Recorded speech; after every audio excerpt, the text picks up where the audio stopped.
So there's this farmer, and he's got all the normal things you might expect a farmer to have. He's got a rickety farmhouse, he's got a barn, some stables, wheat fields, cornfields, hay fields. He's got pigs and cows and ducks and chickens and horses.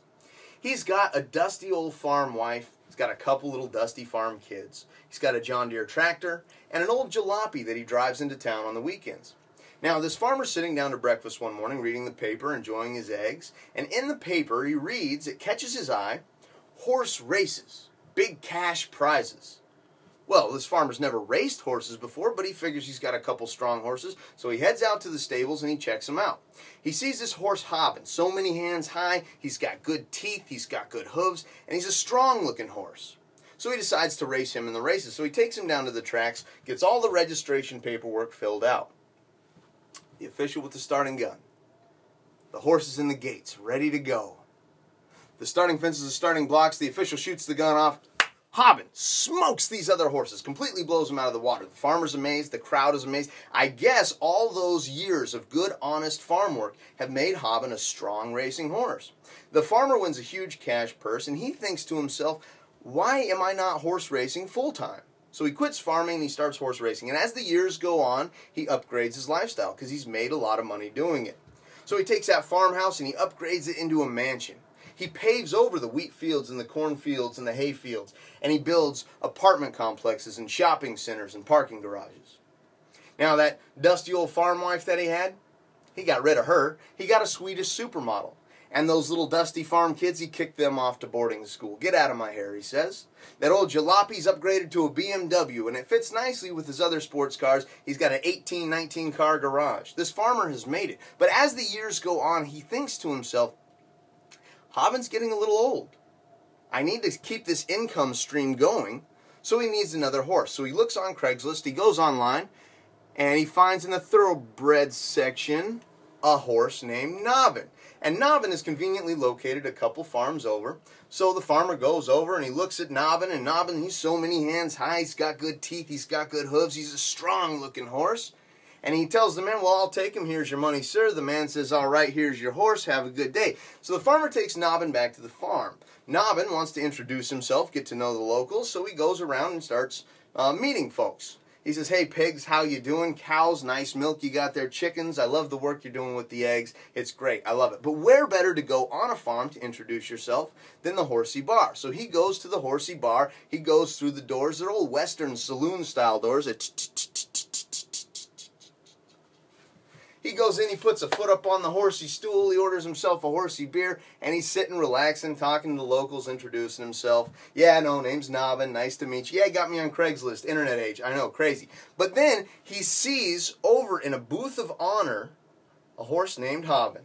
And Hobbin's got his horsey women next to him. He's got his horsey beer, he's relaxed, calm, cool looking. And you don't know Nobbin yet, but he's kind of a poor sport. He's not great, and so this really makes him mad, and he slams his beer down on the bar, and he marches over to old Hobbin, and he says, hey, my name's Nobbin, nice to meet you. Hobbin, calm, cool, collected, not to be shaken or stirred. Hi, name's Hobbin, nice to meet you, how's it going? Nobbin says, look, old man, I'm new on this farm, but I know that I'm better than you, so I want to race you. Hobbin, how about tomorrow at noon? Exhibition match we'll have. Nobbin says, fine, they part ways. The next day at noon, the crowds fill the stand. There's a little dog up on the hill. The official with the starting gun. Hobbin and Nobbin in the gates. Starting fences, starting blocks. The official shoots the gun off. It's Hobbin and Nobbin, Hobbin and Nobbin, Hobbin and Nobbin, neck and neck. Hobbin and Nobbin, Hobbin and Nobbin, Hobbin and Nobbin, neck and neck. Hobbin and Nobbin, Hobbin and Nobbin, Hobbin and... Hobbin pulls out for the win. The crowd, they go wild. Ah, Hobbin, you're amazing! They've been watching this horse race for a long time, and so it's only understandable that they'd be cheering very loudly for him. Well, Hobbin and Nobbin meet up after the race. Hobbin, very cordial, really good sport. He says, you know, Nobbin, I've raced a lot of horses. I've raced a lot of horses over the years, and you were the closest ever to catch me. You almost, on that second turn, you almost had me there. Good work. Keep it up. You'll be a great horse someday. Nobbin is not having it. He's kicking dirt. He's spitting. He takes a hat out of someone up from the stands and he puts it on his, and he throws it down and he stomps on it, and he's just being a jerk. And he says, no, you know what? I know what I did wrong, and I'm going to fix it. And he's making excuses. And so Hobbin and Nobbin, they leave. Nobbin figures he wasn't strong enough to beat the old horse. So he goes to the horsey gym to bulk up a little bit. He gets himself some horsey dumbbells out of the horsey rack there, and he starts doing some horsey curls. And he does some horsey lateral raises. And he does some horsey military press. And he lays down on the bench and he does some horsey bench press. And then he does some horsey squats. He runs the circuit on this gym. After a good hard workout, he goes to take a shower. He goes and gets in he doesn't want to be unhygienic. And there's nothing worse than an unhygienic horse. He gets a shower and has a protein shake, and then he decides, well, you know, I might as well go relax. I'll go over to the horsey bar there, see what's happening. And so he goes in. He goes through the doors, they're old Western-style saloon-style doors. He goes through. He puts his foot up on the horsey stool. He orders himself a horsey beer, drinking it. Oh, feeling the tightness. Oh, what a good workout that was, he says. Then who does he see in a booth of honor? Hobbin. Hobbin's got his horsey women next to him, his horsey beer. A fact that he didn't notice yesterday, Nobbin sees above the booth, Hobbin's name is written in gold. This infuriates Nobbin. He slams his beer down on the bar. He punches the bartender in the face, got a lot of pent-up aggression, and he starts marching over to Hobbin. And then a pig and a chicken that are sitting at a table, they're talking to one another. And the pig says, oh, look, it's that horse, Nobbin. He lost at the race, didn't he? Yeah, he's a terrible, terrible racehorse. This infuriates Nobbin. Nobbin flips the table and he punches out the pig and the chicken. He beats them both up. They're probably going to need hospital care after this. He continues his march over to Hobbin and he gets there and he says, look, old man, I know what I did wrong and I fixed it. I want to race you again. Hobbin says, all right. Calm, cool, collected. How about tomorrow at noon? Another exhibition match. The people will love it. Nobbin says, fine. He goes back to the stables. Nobbin, he starts doing push-ups back in the stables. He starts doing crunches. He does horsey pull-ups just to get every last little bit of workout, of exercise in that he can to get stronger before the big race. Obviously, Nobbin doesn't know the complexities of bodybuilding, muscle breakdown, you know, protein shake, rebuild, regrowth, couple days sort of thing. But he's trying his best. He goes to bed. The next day, crowds fill the stand, little dog up on the hill. The official with the starting gun, Hobbin and Nobbin, and the starting fences, starting blocks. The official shoots the gun off. It's Hobbin and Nobbin, Hobbin and Nobbin, Hobbin and Nobbin, neck and neck. Hobbin and Nobbin, Hobbin and Nobbin, Hobbin and Nobbin, neck and neck. Hobbin and Nobbin, Hobbin and Nobbin. Hobbin pulls out for the win again. The crowd, kind of lackluster this time. Didn't we just see the same race yesterday? This is a repeat. Hobbin and Nobbin, they meet up, as is custom, after the race to talk about the race. Hobbin, again, very cordial, very good sport, very good winner. And he says, you know what, Nobbin? Like I said, I've raced a lot of horses, and you've gotten close. You got, from the last time we raced, which was yesterday, you've gotten even better. I don't know how you did it. I'm really impressed. Nobbin is not having it.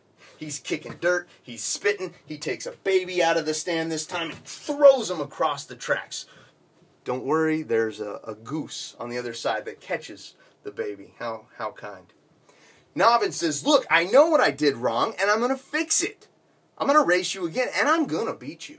And they part ways. Now, Nobbin, he figures he was too tired. He was working out, he went to the bar, he was up really late, so he decides he was just too tired to beat the old horse, so he goes back to the stables and takes a nap. He takes a good 4 or 5 hour nap. He sleeps. And he dreams, oh, what a wonderful dream he has.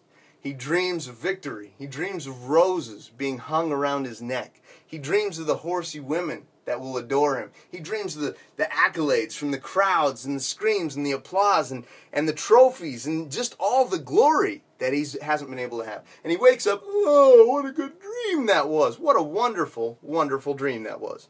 He decides he's going to go for a nightcap, so where does he go? He goes over to the horsey bar there. He goes through the horsey doors, the old Western-style, saloon-style doors. He puts his foot up on the horsey stool. He orders himself a horsey beer, and he's drinking. Oh, what a good nap that was. But then who does he see in a booth of honor but Hobbin? Name written in gold, horsey women, horsey beer. There's a theme song now playing on the radio. Hobbin that horse, gonna beat Nobbin that horse. One of those horses is better, it's Hobbin that horse. And he's like, what? A theme song already, and I'm in it, and it's making a terrible mockery of my efforts. I am very upset. He said that, and not in very nice terms, though. That was the censored version.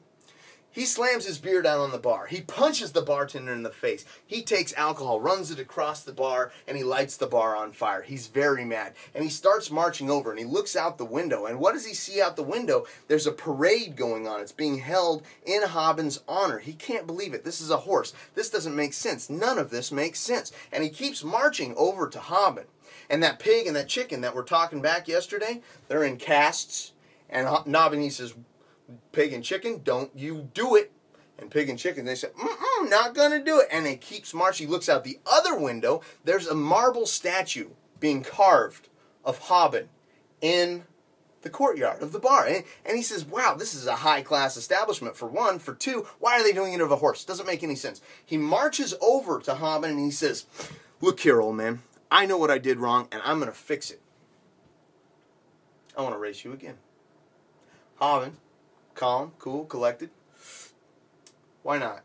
We'll race one more time. The crowds didn't seem that wild about it, but we'll do it again. Why the heck not? So, Hobbin and Nobbin, they part ways. Nobbin goes back to the stables. To fix his problem, he goes right to bed. Gets every last minute of sleep he can. Well, Hobbin is also on his way back from the stables. And he's thinking, you know, he's dropped his horsey women off. He's kicking cans. He's thinking to himself, Hobbin, you've been the top dog. You've been the lead horse on this farm for a long time. Maybe it is time that you give up your crown, your scepter, your title, your accolades, your fandom. You give it to this new horse. Let him have a turn at the reins. And he thinks about all this, and he goes to bed. Well, the next day at the race, the crowds fill the stands, little dog up on the hill, the official with the starting gun, the starting blocks, the starting fences, Hobbin and Nobbin, ready to go. The official shoots the gun off. It's Hobbin and Nobbin, Hobbin and Nobbin, Hobbin and Nobbin, neck and neck. Hobbin and Nobbin, Hobbin and Nobbin, Hobbin and Nobbin, neck and neck. Hobbin and Nobbin, Hobbin and Nobbin, Hobbin and Nobbin. Nobbin pulls out for the win. The crowd can't believe it. Ah! This is the most amazing thing we've ever seen. This is the biggest upset in horse racing history, and they're all just shocked. Hobbin and Nobbin, as is custom, meet up after the race. Hobbin, as gracious a winner as he was a loser. You know what, Nobbin? You tried again, and you finally did it. You beat me. Congratulations. You're such a good racing horse, and I'm happy. I'm happy that you can do what you can do. Nobbin, however, just as bad a winner as he was a loser. Nobbin says, I told you, old man. I told you. You're nothing. You're dirt. You're less than dirt. The people of this farm not going to remember you. You're garbage. And you race like garbage, as we all see. I'm the champ. I'm the best. Hobbin goes, whoa, whoa, whoa, wait a minute. I've been really cool to you this whole time. Very courteous. Very cordial. And this is what I get? Now, that's not cool, dude. That's not nice at all. And Nobbin says, oh, yeah? Well, what are you going to do about it, old man? Beat me in a race? I don't think so. And they get into a little bit of a fight, a little bit of an argument. About that time, that dog comes down off the hill. And it goes over to the two arguing horses. And the dog says, hey, wait, gentlemen, please, hold on. And the horses stop arguing, and he looks at Hobbin, and he says, let me just get this straight. You won the first two races. And he looks at Nobbin, and he says, and you won the last and final race. I'm just for my own edification, I'm curious, what did you two do differently between the first two and last race? Hobbin and Nobbin, they stop and they think, and they look at each other and they go, a talking dog?